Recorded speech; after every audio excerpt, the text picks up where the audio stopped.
So good morning everybody and welcome back. Let us learn this morning. I want to thank today the sponsors of this morning's shir. Today we are learning first the shir is being sponsored by David and Naomi Kasowitz. David's here. Nishmas, Naomi's father, Mr. Arnold Skolnick, Avram Ben Mordechai Ben Zeus. Today is the anniversary of 10th Yontzat, and it should be Nishmas. Also, we're learning for Paula and Moshe Weinstein are sponsoring in memory of Mrs. Rose Schachter. Rivka Basiliezer, whose yahrzeit is this evening, and Nishmas Mr. Irving Schachter, whose yahrzeit is next Sunday, is on the 10th of Av. So that's Paula's brother of blessed memory, and this is really like the third yahrzeit, and a very fascinating individual. I remember hearing so much about him. A person of the world, a person who in so many ways appreciated the world around him. And also today is, I mentioned last week and I did not mention fully, is that the shir last week was sponsored by Ricky and David Adler. We mentioned Le'ilui Nishmas Yonatan Aryeh ben Nachman ben Naomi Michal Adler. There's also Le'ilui Nishmas Rav Yehuda ben Natan Adler. That's David's father, whose yahrzeit is on Tisha B'Av itself. And always an inspiration for the rabbis that rabbis' children can turn out all right. And also to thank the Horowitzes for sponsoring Nishmas Penina Devora Bas Avram Mordechai. This is Pearl Horowitz on the 23rd yahrzeit, which is today as well. Tonight, I think we should be Elon Nishmas for sharing in our learning. Let's start at the very beginning and focus in on this. So again, what we're doing in the game plan is the following. We spent a little bit of time learning about what we call the 6 ubiquitous virtues. So we went through wisdom last week and how it relates to Yahadus, how it relates to Torah thought. Today we're going to spend a little bit of time learning a little bit about courage, the virtue of courage. Is it a Jewish concept? What is courage? How does it express itself? So let's start at the very beginning. So we're going to go through a few ideas in terms of what the virtue of courage looks like. There's psychologically it's divided up into 4 categories. So once again, if you've not had a chance yet to take the VIA character strength test. It's very fascinating. There are 1 or 2 machlokes as to where some of these strengths belong. So there is a machlokes where zest belongs, and some people put it in transcendence, but nonetheless we're going to follow the mahalach of Dr. Seligman. We want to go in the, we call it the founding fathers get precedence. So the 4 ideas are bravery, perseverance, honesty, and zest/enthusiasm. So just to appreciate what those look like, what exactly are those? So when looking at, let's say for instance, bravery. So let's put in the same category as valor or bravery. Is a person who has this kind of characteristic is a courageous person who does not shrink from threat, challenge, difficulty, or pain. You speak up for what is right, even if there is opposition. You act on your convictions.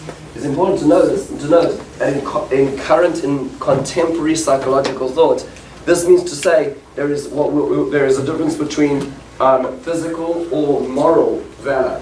So, for instance, physical valor or bravery is an example. Like, let's say, the divers who rescued these young boys in the last week, and the immense physical exertion and threat that they put themselves under, an 8-hour dive to bring those boys out of the Thailand cave. That's a physical expression of bravery.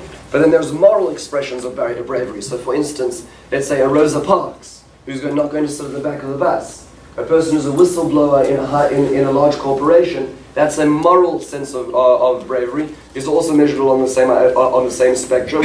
This means to say that it could include people who take stances against things which are unpopular, where one is going against the grain of what society is dictating is correct at this point in time. And it has to be, in order for us to fall into this category, it doesn't mean to say recklessness or fearlessness. It means to say a person who experiences fear but is able to uncouple their emotional, natural flee or flight mechanism and confront what they know to be as a conviction to be right. This is what is valor or bravery. The next idea is what's called perseverance, industry or diligence. This is the type of person who works hard to finish what you start. No matter what the project is, you get it out the door in a timely fashion. You do not get distracted when you work, and you take satisfaction in completing tasks. We all know people like this. People like this are not perfectionists. That means to say that if you want everything to be exact, you're not going to get there, because you're never going to be able to get out the door. You're never going to be able to get to that point. This is the type of person who doesn't complain, but that type of person you can always rely on. You give them a task, you give them something to do, and they've done it. They're able to get it done.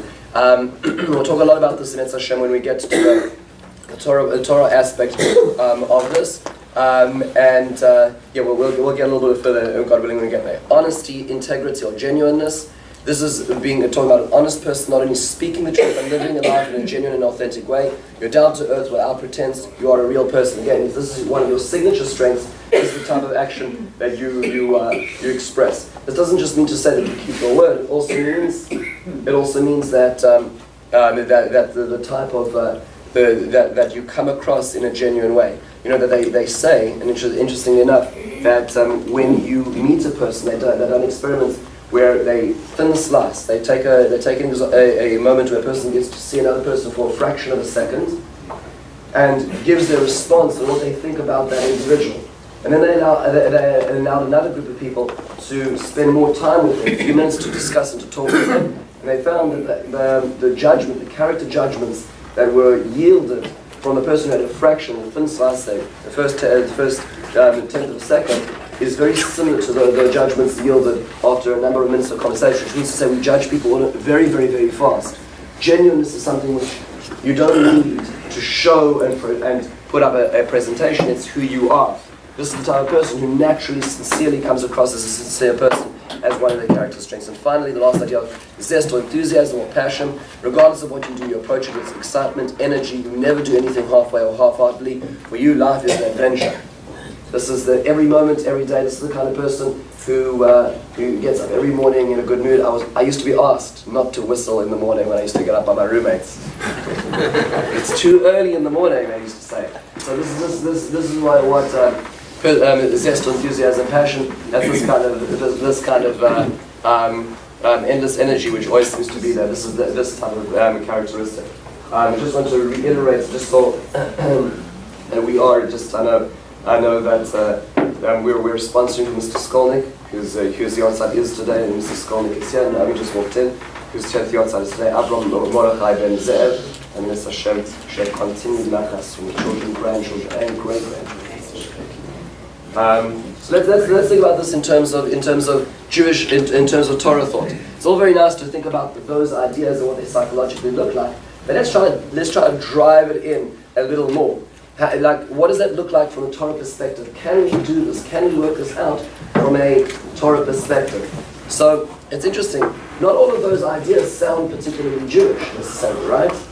Meaning, like when it came to wisdom, we know, okay, Chochmah, Bina, Vadas. We have a lot of things showing in the Torah thought. When it comes to those, not necessarily all of those sound so Jewish.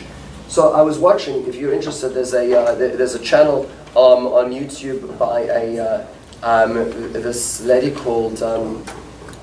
I'm trying to remember her name. She has a video called Be a Mensch, and she got very into the VIA character strengths, and she was basically saying, I did all this research, and I went into Buddhism, and I went into Christianity, and then I spoke to my rabbi, must have been a Reform rabbi of sorts, and he said we all have it ourselves. And so she started talking about how Judaism talks about being a mensch, and all these characteristics are really in Judaism. And so she said, my rabbis kind of helped me try to work out exactly how all these characteristics worked in, and it kind of, Google translated all the midos and kind of worked out what it is. It doesn't always work that way. You can't just Google translate these words and say, is this a Jewish concept? So let's try to spend a little bit of time looking at those four ideas. So let's start at the very beginning. Bravery. Okay, so bravery in the Torah.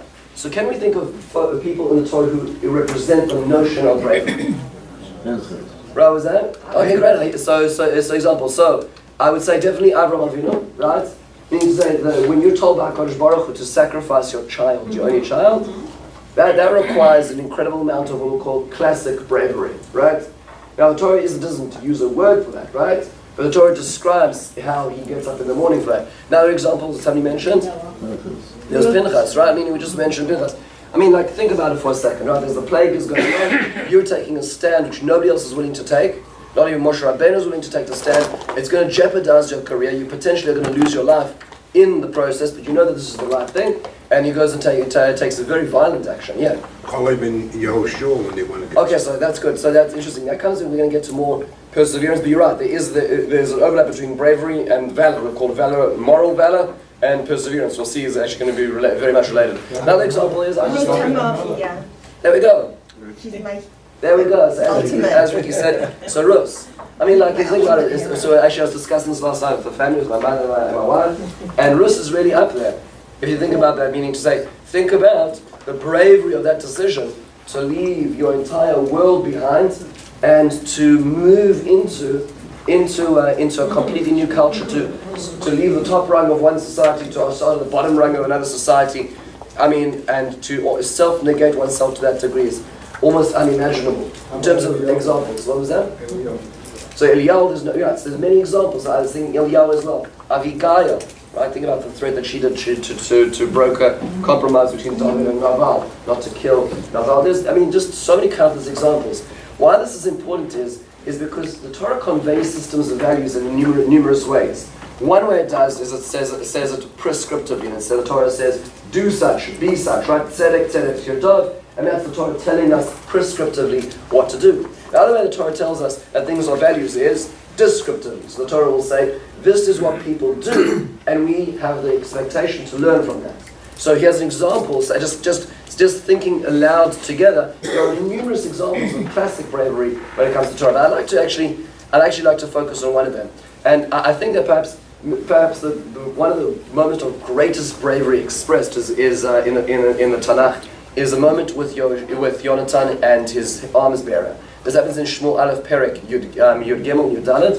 Just to appreciate what happens, the Jews at this point in time, or the Israelites, are a tax-paying society to the Philistines. So much so are they subservient to the Philistine society. The Torah tells, or the Tanakh tells us, "V'charash lo yimotzei b'chol Eretz Yisrael, ki Omar Plishtim pen yasu ivrim cherev ochanis." They were not allowed to have any metalsmiths at this point in time. So much so because they didn't want them to have any weapons. So there was a control on weapons in society because the Philistines were our overlord. We were paying taxes to them. We were completely vulnerable to them. This is when Shaul HaMelech becomes king. So it wasn't this grand moment over here. What did they use for weapons? Well, slingers. That was how David HaMelech fought when he fought Goliath, right? There was no weaponry available. Only the king had a sword. That's it. And in this situation, Yonatan goes ahead and he goes and assassinates the Philistine governor. Right, so that gets things moving. Right, if you want civil unrest, just go kill the Philistine governor, and everything starts to get moving. And so this is exactly what happens. Yishael was playing the diplomatic game, not getting involved. He jumped straight in, and after this assassination, they amassed their war hosts. We're talking about hundreds of thousands of soldiers.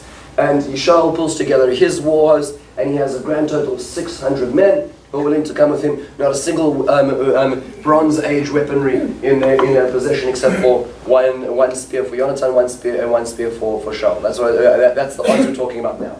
And in this period, Shmuel HaNavi said, wait for me 7 days, and when I come, you can start the battle. And while he's waiting, every day that it goes on, what happens is the soldiers are dwindling off. I must have, there's a babysitter, I forgot, your kids, I'm so sorry, Shaul, I know I said I'd come to this battle and everything, but so everybody's sort of like, saying goodbye. Shaul HaMelech is getting very nervous, and this is when Shaul HaMelech makes his first mistake by bringing the sacrifice too early because he's so scared. While this is all going on, off goes Yonatan with his arms caddy, and then they go over the rocks, and they make a plan. So here we go.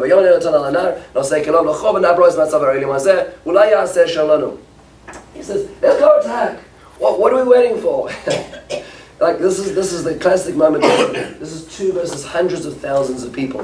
They don't have weapons, but at the core of this is just to realize what's the core of this act of bravery. He says, "Ki ein la Hashem ma'atzor lo hishia b'rav or b'mat."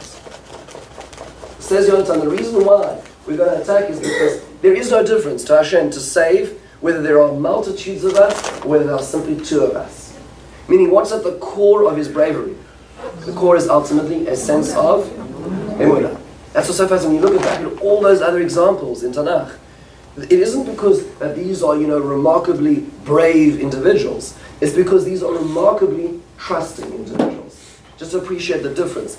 Avram Avinu is not going just to do this because he feels that, this is going to earn him an iron cross. The reason why he does this is because he believes firmly that God is absolute truth and there's nothing else. And that's the only reason that can allow him into this. When we look at this, we'll call it a principle-guided bravery, rather than simply an act or ulterior motives or knowing perhaps what's right. Here it's an objective sense of what's right, which is guiding us. So when thinking about bravery from a Torah perspective, it's a bit of a different perspective than necessarily the classic Greek, Roman perspective of what bravery looks like when we're looking at it in Tanakh, which I think we resonate with. But there's correct, Shimshon, another example. And how does he end his career? He turns to HaKadosh Baruch Hu. Right? HaKadosh Baruch Hu, Zachreni ilav chazkena acha parva zois.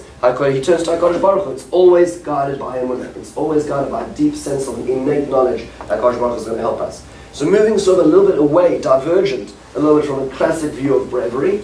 And it would be interesting just in general to think about the history of the word courage or bravery and how that expresses itself differently.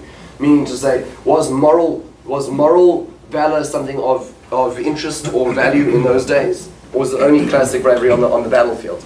Now notice the Torah moves away from that notion well before now. Another way we could look at perhaps this is maybe another bucket we could put this into is into the bucket of gvura, strength, right? When it comes to strength. But what is strength when it comes to Judaism? The Mishnah tells us, Ezehu gibor hakovesh es Yitzray. A person who's a gibor, a person who conquers their yetzer, right? A person who's able to sublimate their own indulgences or wishes for things in the world. Now you notice something interesting about this Mishnah. The Maharal points out there's a very strange part about this Mishnah. We've learned about this a few times. Is that the problematic word in this Mishnah is Ezehu. Eze means who is to the exclusion of who isn't. That means to say the Mishnah is defining exclusively who is a gibor. Now look, I don't know, Mike Tyson, right? I don't want to disqualify him from gevura, right? I mean, you could just say, who's also a gibor is, this shrimpy nerd pisher who, can't lift 10 pounds by themselves, but he also has got a lot of, he knows how to conquer his yetzer. He gets the runner-up prize in gibor. Right, but so what about why is the Mishnah is almost defining exclusively Ezehu to the exclusion of everybody else who's able to bench press 250? Why is that? Why is this the exclusive description of gevura? So says the Maharal that if my gevura is measured in relation to who I beat on the boxing ring, right? If that's the way I'm measuring it, then ultimately my gevura is relative, not objective, because it depends, right? First of all, it depends who I'm facing. Right, for those of you following, today is the World Cup final. Right, so it was the first time Croatia made it to the World Cup final for those of you who are following. But it doesn't necessarily mean that Croatia is the best team. It means to say that Croatia was in the right group of four, who faced off the right competitor in the round of 16, faced off the round competitor in the quarter and the semis. That means to say that it depends who you happen to be facing at the right time, right? If they faced Germany, it might not have been the same result, right? You understand there's difference? How do I measure success? How do I measure gvura if it's simply about relative as to who I beat? The only way to measure it objectively is to say it needs to be a standard that there's no one else. It's not dependent on anybody else. It's myself I'm fighting. And if I'm able to fight myself, says the Maharal, that means to say what is real gvura is self-sublimation. That is objective. No one in the world can take that away from oneself. When Viktor Frankl sits trudging through the cold European winter on his way to the murderous labor in the Nazi death camps, and he realized that everything else was taken away from him, he realized that his choices was not taken away from him. His choices in life were not. His freedom to choose was not something that the Nazis could take from him. Why? Because that gevura is something which is internal, not external. Objective, not relative. That's what the Maharal of Prague was saying. But think about this. So in terms of the Torah's measure of gevura, of what real strength is, doesn't make a difference who we're fighting. Because we have the real control, the real power. Another example where this appears is a beautiful Gemara in Shabbos, which says, such a powerful Gemara. Tana Rabbanan, Aluvim ve'en olvim, people who are insulted and don't insult. Shomim cherposam ve'en ameshivim, people who hear their own being belittled and do not respond. Oisim me'ava v'smeichim b'yisurim, they serve Hashem in happiness, and even there is some sense of of simcha even in Yisurin. Aleim HaKos of Omer, the Pasuk says, V'la'avav ketzeis Hashem ish b'gvurasai. Those who love Hashem will leave like the sun in its gvura. The word gvura, sometimes we mistranslate as strength and power. But apparently gvura is not the sense of expression of power, but the containment of power, like the Mishnah in Avos. Why is the sun chosen as the example of this? Why is the sun the example of gvura itself? This is the pasuk in Shoftim that Devorah uses to describe in Shiras Devorah, the last pasuk of Shiras Devorah. Why is this the pasuk used to describe? Why is the sun the metaphor? What would you think? The energy is, if left to its own, it could destroy the entire world. Right, I mean, so the sun is such a powerful entity that we're just at the right balance of gravity. If we were just a little bit closer, I mean, we complain about the sun already, right? Can you imagine? So the power of the sun is its balance. It goes even further. Mordechai Eliyahu, Zichrona Livrocha, Zecher Tzadik Livrocha, has a beautiful pshat where he says, and think about this, when we talk about in the fourth day of creation, we know that there were two entities that were created, the sun and the moon, and metaphorically, the moon comes around about Kadosh Baruch Hu and says, how can there be two kings? How can you have two kings using one crown? What's Hashem's response? The moon now is reduced in size. But therefore, just think about this for a second. Where is the moon's light coming from? The sun.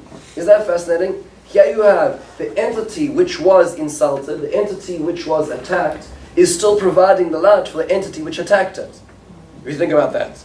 So, V'avav Ketzeis Hashem ish b'gvura is describing the sun as the exemplar in creation. Every time we look at the moon and we see that bright moon, and knowing that that moon's light is not its own, but it's the sun, which was attacked and perhaps even almost taken down because of that request, that's the expression of the notion of what real gevura is.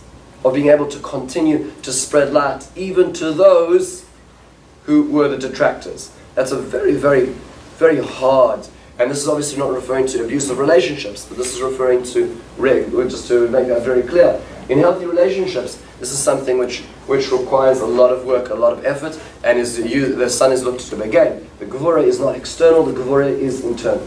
This is where the Torah looks at it from. That's in terms of gevura. By the way, the way it's used in the modern Hebrew today is the word ometz.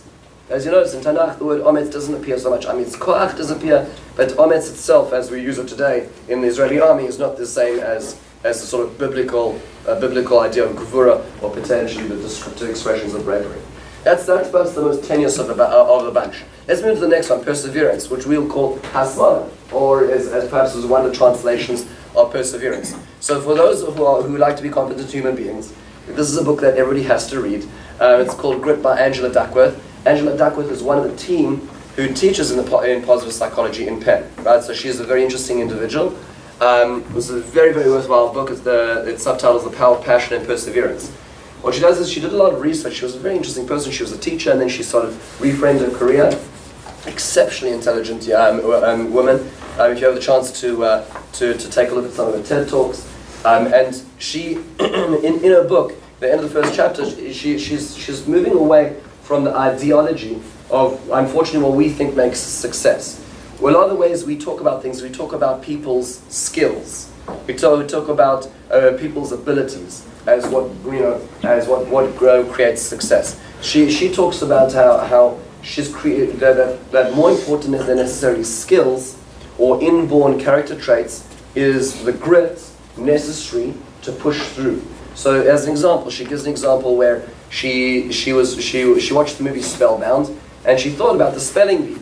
So she reached out to the program's organizer of the spelling bee, and she asked if of the 273 applicants of that year's the spelling bee, she could allow them to do the grit test. So she's created a basic test, which, by the way, we could and should do. It's very simple to take online.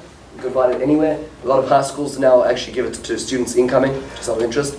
So take the grit test, see what level of grittiness we have. She gave the grit test and a few extra questions to the entire incoming group for the spelling bee, 273 applicants, and she found, those who are, better at languages, those who are very gifted on the linguistic spectrum, and she also asked how much time they spent a day practicing. And so when it came to this, when ESPN aired the final rounds of the competition, I watched this at the end of chapter 1. I watched all the way through to the concluding chapter, suspenseful moments, when at last 13-year-old Anurag Kashyap, correctly spelled, okay, I'm not even going to try that, a musical term for a kind of grace, thank you, to win the championship. Then with the final rankings in hand, I analysed my data. Here's what I found. Measurements of grit taken months before the final competition predicted how well spellers would eventually perform. Put simply, grittier kids went further in competition. How did they do? By studying many more hours and also by competing in more spelling bees. What about talent? Verbal intelligence also predicted getting further in the competition, but there was no relationship at all between verbal IQ and grit. What's more, verbally talented speakers did not study any more than less able spellers, nor did they have a longer track record of competition.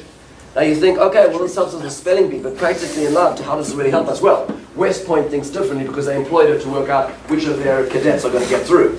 Because it's very important to know which soldiers you're investing in and who's going to come through the training. So we're talking about over here where the army employs you. This is very important because now what you can do is you can start tracking who's going to be the most successful in not just in the spelling bee, but in all versions of life. When she applies this to SAT takers, this is a very important thing to understand how this works, because ultimately the only measure of success or predictor of success is grit, not talent, when it comes to a lot of these things. So this is a very, very fascinating description, and by the way, it's important to know that grit is something which can be changed. That means to say we can develop our grit ratio, we can actually up that, so we're not locked into talent, which is what a lot of society will talk about. And she goes through the various different people, Michael Phelps, all all these great achievers, and how they got to their great achievement. But most of them were not because they had a lot of inborn talent, it was because of a lot of work.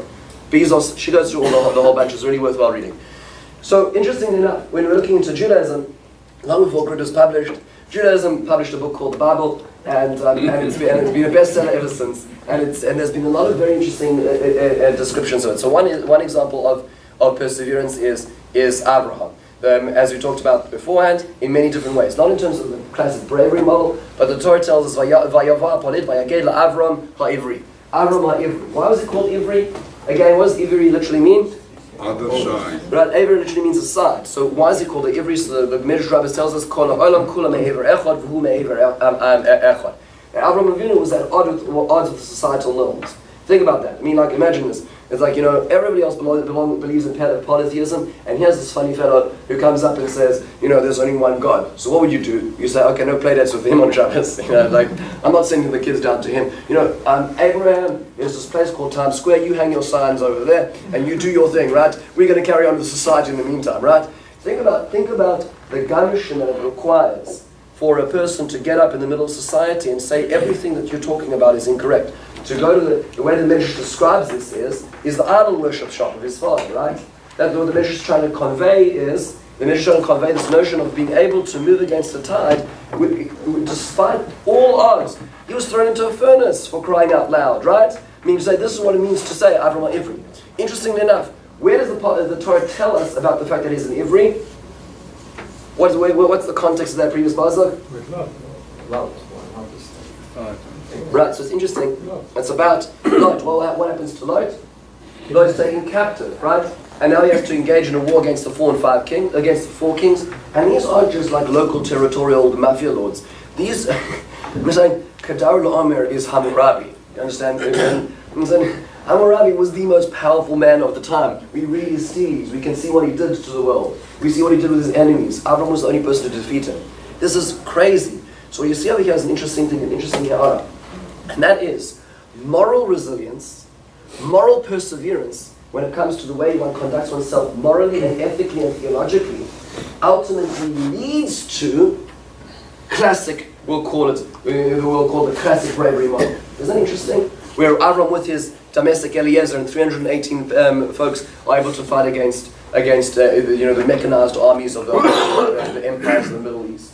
That's a remarkable idea. Ultimately, if this sort of bridges between these two ideas, if you have that inside, then certainly you can find it outside. But that's where I start. That's what the pasuk emphasizes it over here. Fascinating ha'ara. One example. Another example, much later on, Rabbi Shimon Bar Yochai. Gemara in Sukkah tells us, Mem Hei obeys. Beautiful idea. It says, Rabbi Shimon Bar Yochai, by the way, Rabbi Shimon Bar Yochai, as you know, Rashbi and Shaddai Ba'omer, there's a number of comments that he says which seem to be a little bit somewhat arrogant. Here's one example. The Gemara says the following: Amar Chizki, Amar Rabbi Yirmiyah, Mishum Rabbi Shimon Bar Yochai, Ro'izi b'nei Aliyah v'hen mu'atim. He says, I looked around the world, there are very few b'nei Aliyah. How do you translate that word? B'nei Aliyah? People who are of ascent, people of growth mindset. Okay? That was before Carol Dweck, right? Gemara was published in the year 500, right? 1500 years before. So there's b'nei Aliyah, and there are very few. Im elefim, if there's only 1,000 in the entire world, aniu b'ni mehem. I and my son are card-carrying members. In Me'ahem, if there's only 100 in the world, aniu b'ni mehem. Im shnayim mehem, aniu b'ni hem. If there's only 2 people who are b'nei Aliyah in the entire world, well, guess who they are? Look in the mirror, it's us. Right? Wow. Wow. That's a very strong statement, isn't it?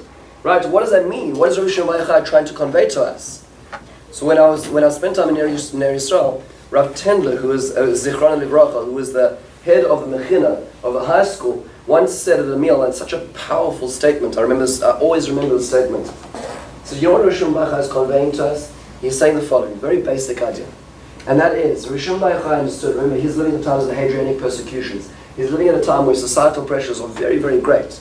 And it's not so easy to say the right things. In fact, for saying the right things, Rabbi Shimon Bar Yochai went into a 13-year exile, because he said what he said his mind what he thought about the Roman Empire. When living in a society like this, and everybody's saying one thing, what he says is that if there's 1,000 people who are defying the norms of society, I'm prepared to be among them.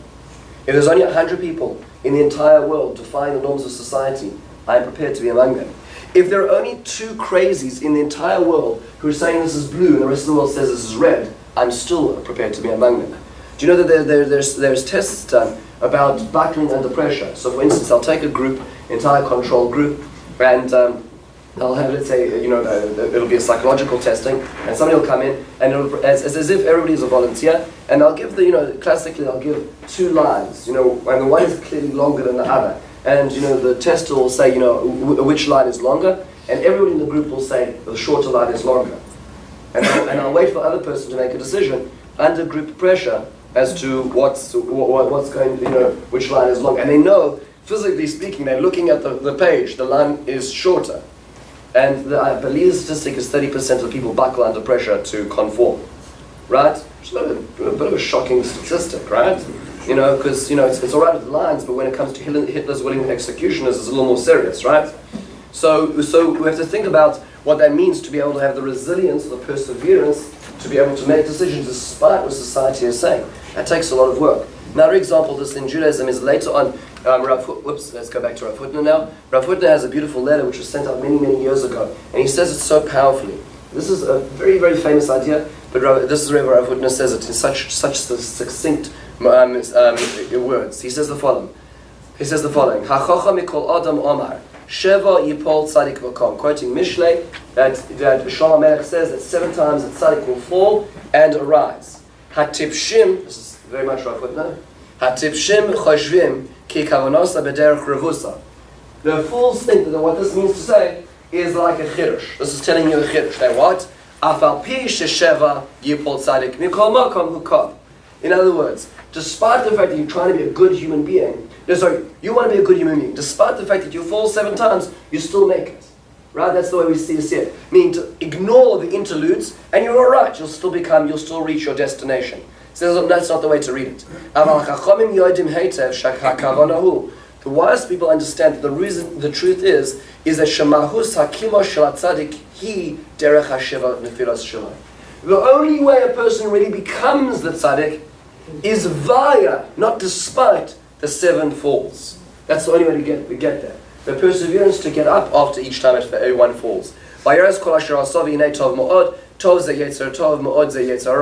all the times a person fails, whether it be morally, whether it be externally, those are actually the crucible moments for a person's life. It's interesting to note that psychologically speaking, there's if you go back again to Authentic Happiness, where they do a lot of research as to people's happiness, well-being. There's also very interesting different tests. Grit is one of them. VIA is the character is another one of them. There's many others. So they opened up because they have so many subscribers and people who take these tests. A few years ago they opened up a new test which was called the trauma test, where they asked people to indicate if they'd undergone 10 of the worst traumas in life, terrible things, sickness, death, captivity, rape, all the 10 most terrible things that human beings can undergo. And what they did was they compared the statistics to the other tests these people took, because you have a portfolio of tests.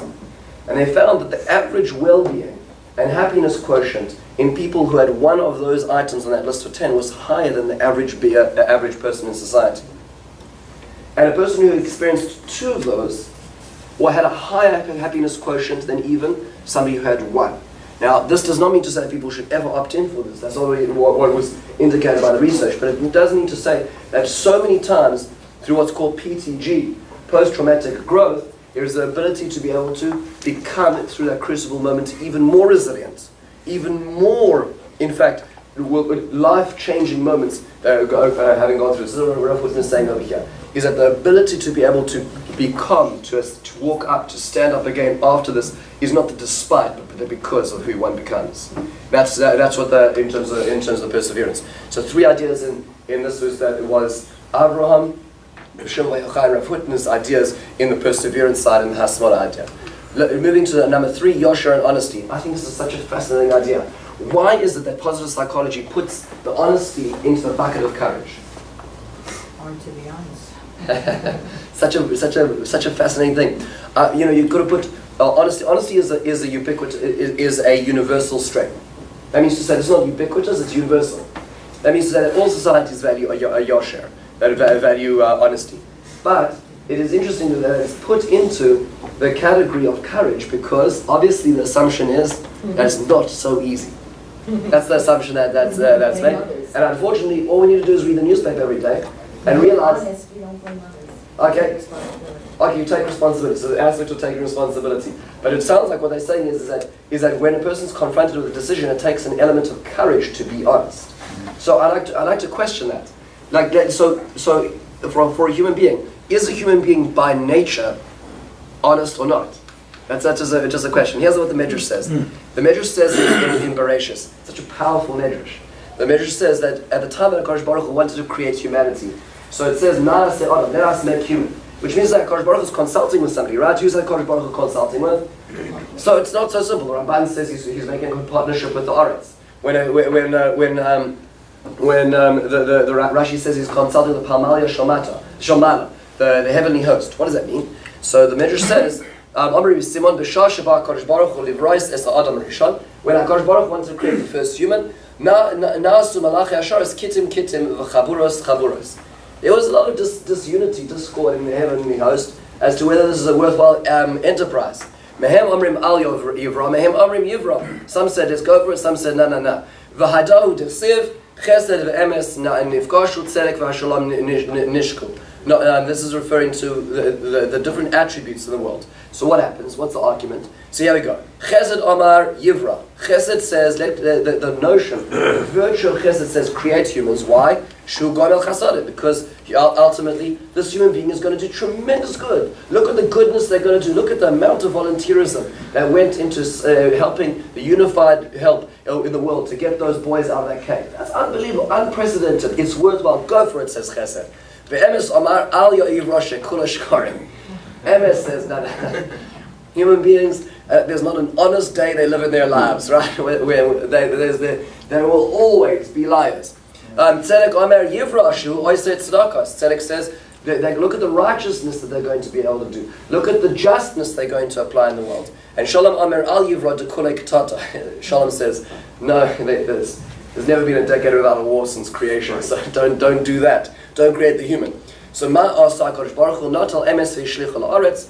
HaKadosh Baruch Hu threw Emes down, broke the tie, because remember at this point in time it's 2-2, right? Yes, no, right? So HaKadosh Baruch Hu broke the tie, threw Shalom down, threw Emes down, and that's how the human was created. That's why we're here today. So it is interesting. In this Medrash, there's many interesting things about this Medrash. I want to put as a footnote one interesting thing. The Kotzker Rebbe says, why is that Shalom was not addressed? Meaning HaKadosh Baruch Hu addressed emes, but he didn't address Shalom, who said we should not get created, right? Why didn't he throw Shalom down as well? So the Kotzker Rebbe says, as only the Kotzker Rebbe can say, is that when you remove emes from the equation, Shalom happens. When you stop standing on your principles, then everything works out, and then everything is alright. We humans get along. Every fight is about principles, right? So that's what the Kotzker Rebbe says in his medrash. But nonetheless, looking at this medrash, ultimately speaking, what is emes saying? Emes is saying that so by nature. Now that means to say that somehow the human condition will either start or lead to sheker. That means to say that if you think about that, that requires a lot of work to either remain or to revert to yosher, to truthfulness and life. There's a lot of thought. You can think about this from two perspectives. Does that mean to say that we start off honesty and somehow life becomes too hard to remain that way? Or does it mean to say that we start off rather, we have to work towards emes? It's interesting if you notice that they've done experiments that when children lie, you notice there's an indicator when children lie. It's very easy to see. What do? They always cover their mouth. It's an interesting thing. It's an interesting thing when children, they either look away or they cover their mouth because there's a physical indicator that's not correct. By the way, as we get older, we get much better at it. Right? So we're able to play poker just fine. Right? If you do that when you're playing poker, that's it. Right? So, but apparently innately, there's this notion of honesty which a person can arrive at and perhaps maintain, but it takes a lot of work. So it's an interest. Yeah.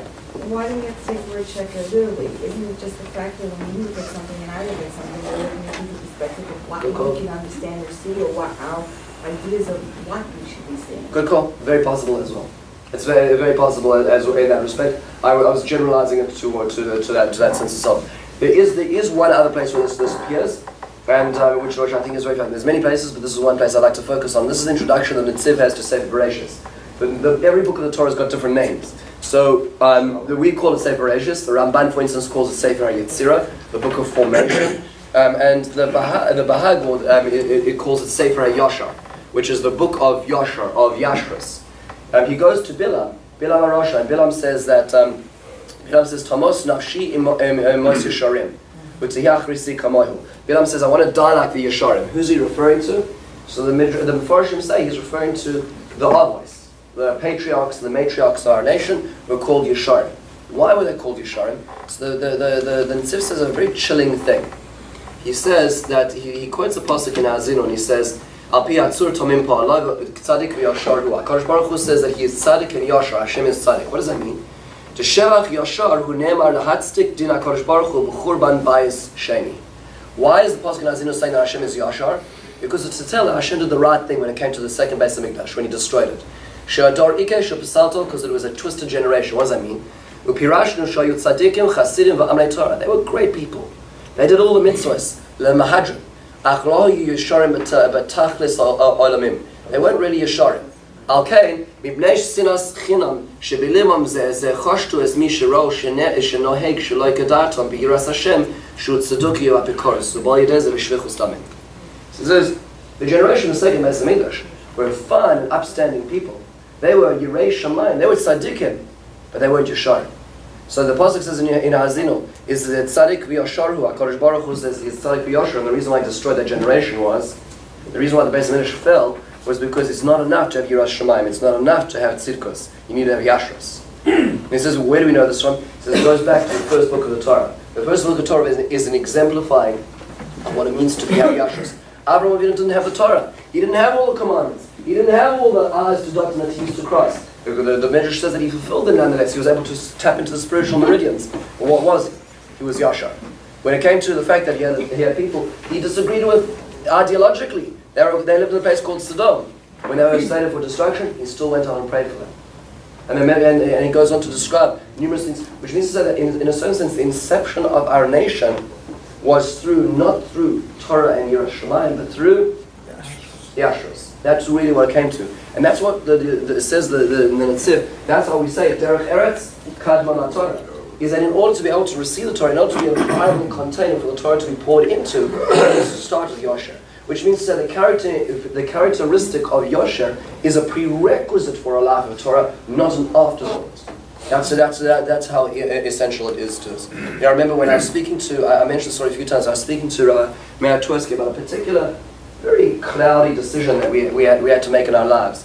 And not a very easy, right or wrong kind of decision, which is usually how the most difficult decisions end up being. And I mentioned a particular case, and Rav Tversky said, look, I can't tell you what to do in this particular case, because I will tell you the following. That when Rav Moshe Soloveitchik was in Europe, this is the father of Rav Yoshe Ber, this is in the 20s, what happened is that he was brought a particular court case between an employer who was a Jew and an employee who was a non-Jew.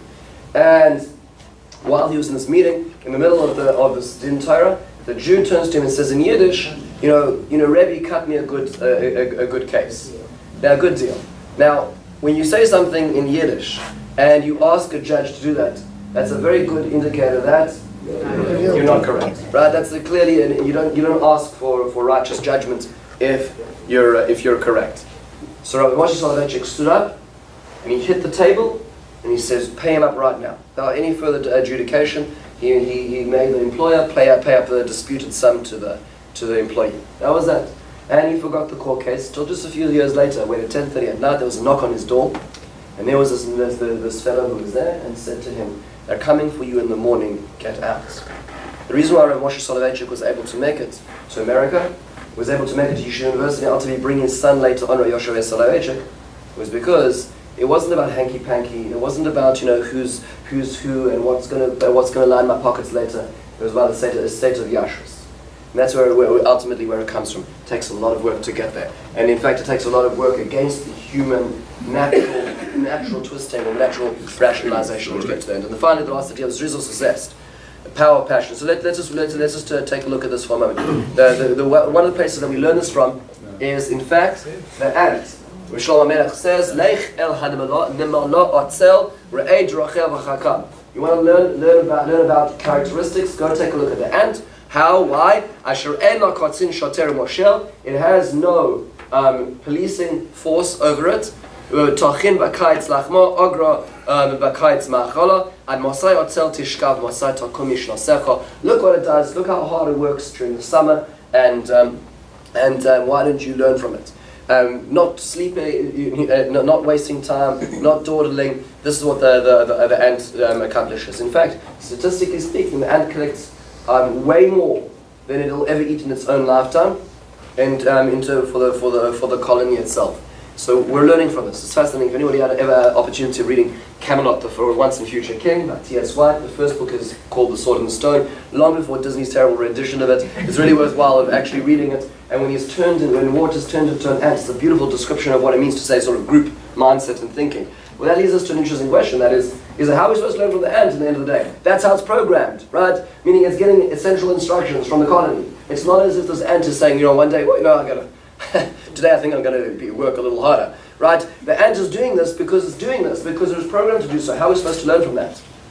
So one shot I saw, which is a beautiful, beautiful idea, is that what HaKadosh Baruch Hu is saying over here is that the human being, like the ant, has a pre-programmed inability to be able to work like that. It's about revealing rather than about working towards. Meaning that the journey to uncover alacrity or zest or passion isn't a journey outside, but a journey inside. Like the ant has it innate and is pre-programmed, we have that, it just requires uncovering. That requires a lot less work than finding it from somebody else on the outside who's going to give it to us. There's another aspect over here which comes back to another part of this, and that is, take a look at the actual pronoun. Lachmo, it's bread. What does it mean, it's bread? It prepares its own bread. So the Gemara tells us over here, the Medrash tells us there's another aspect we learn from ants. And that is that ants never benefits from gezer. So what Rabbi Alexandri says that he was watching a colony of ants once, and one ant dropped a grain, none of the other ants touched that grain. It was its own bread, based on this pasuk. It was its own bread that it collected. It never went and took somebody else's. I find that fascinating because we've just got off talking about how one aspect of courage is honesty, and the other aspect is passion or alacrity. Isn't it interesting that the two are, in a certain sense, what Chazal is saying, actually very closely related? if an ant is willing to work so hard for its food, but it's not going to work for somebody else's, that is honesty and passion actually relate to each other a little more than we ever think. Fascinating ha'ara when thinking about the ant. Let's take it one step further. I actually talked about it a little while back. Let's go to, like, for instance, Bilam. So coming back to Tibi mentioned this was before the Shir, and here's one interesting thought. And we're going to actually really close with this for the sake of time now. Is that, famously, of course, you have Bilam. He's walking along. He's on his donkey, and he's encountered by an angel. Look, I don't know about you, but I'm a little confused about the whole framework over here. The Pesukim tell us the following. First of all, Bilam comes to Hashem. He says, Hashem, please can I go? Hashem says no. So then Bilam comes and then a few weeks later when the next delegation comes and says, Bilam, Hashem, Kadosh Baruch Hu, please. And Kadosh Baruch Hu says, well, okay. Okay, you can go. Go for it, Bilam. So to speak, Kadosh Baruch Hu changes his mind. The next morning, off you trots. Kadosh Baruch Hu gets upset that he's going and he puts the angel there. I don't know. It doesn't add up. If Kadosh Baruch Hu doesn't want him to go, then say no all the time. If he does want him to go, then say no, then yes. But if he said yes, then you really should say yes and then allow it. Like, what's going on over here? What does Kadosh Baruch Hu really want?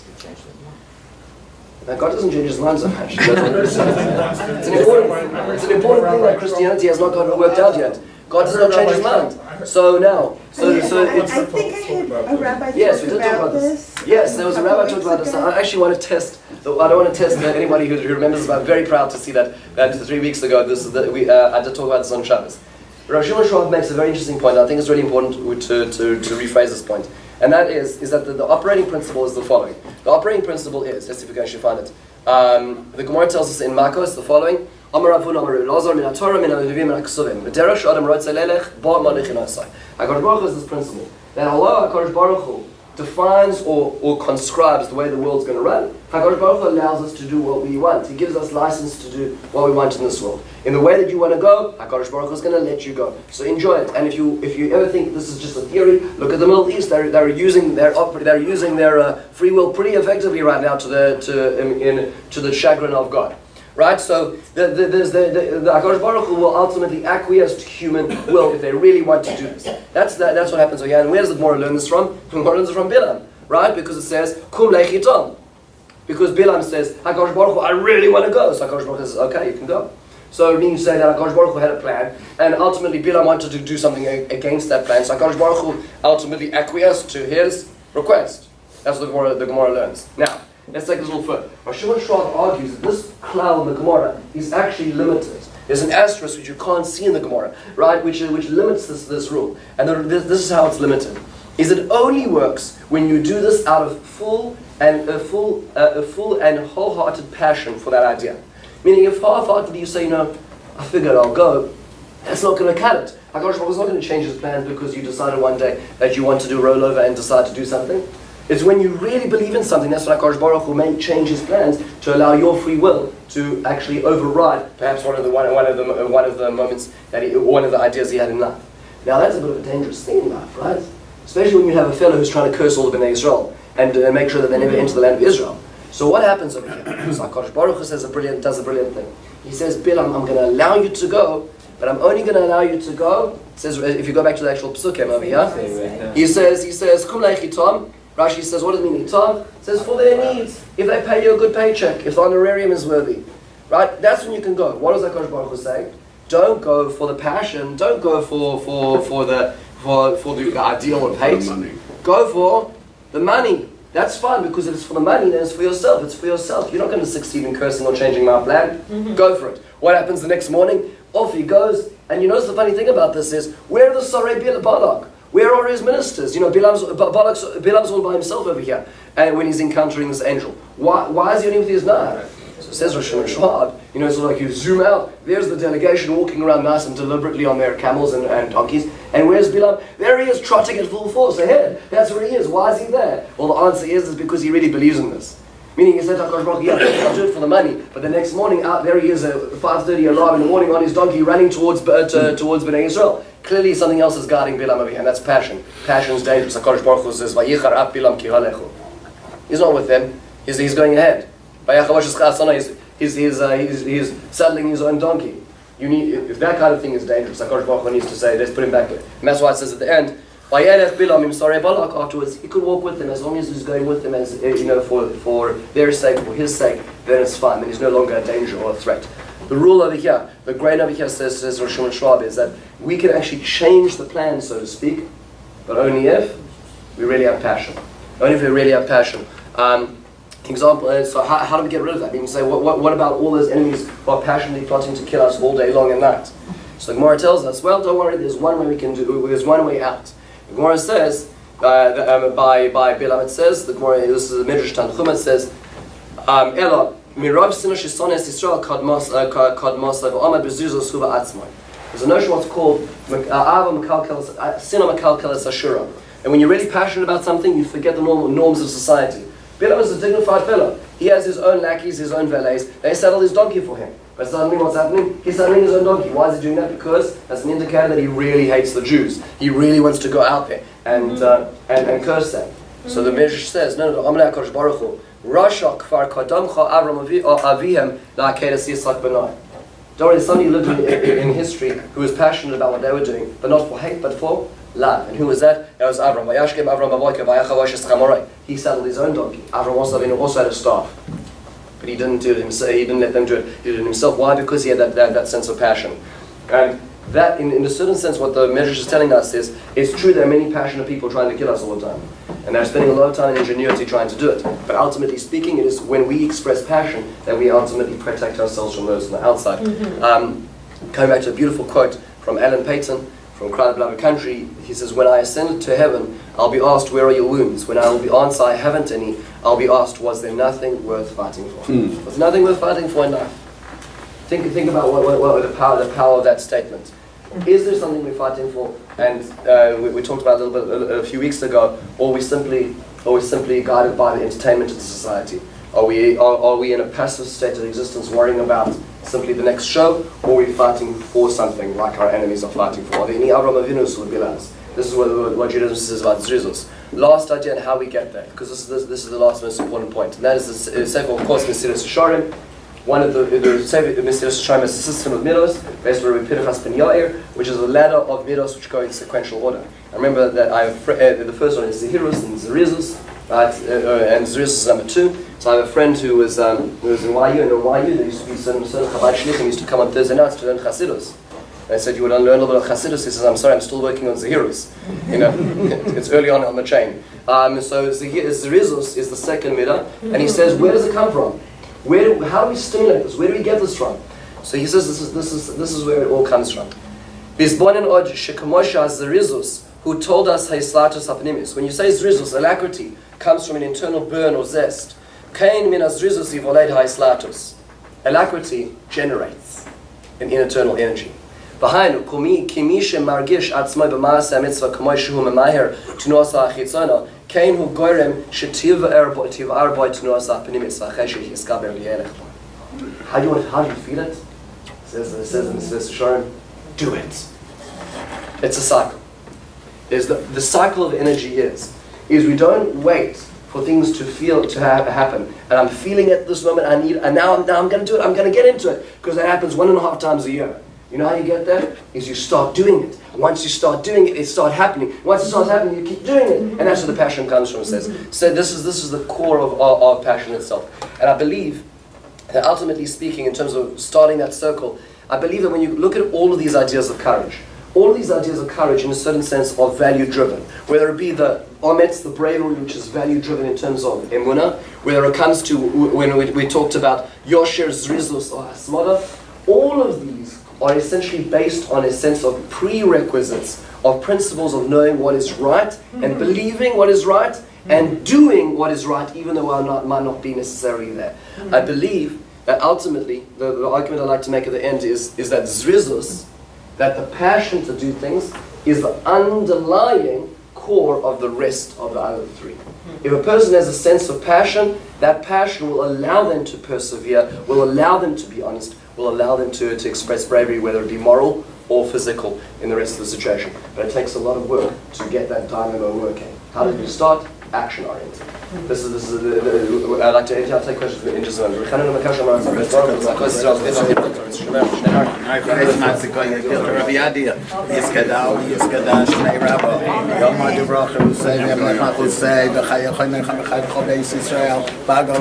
I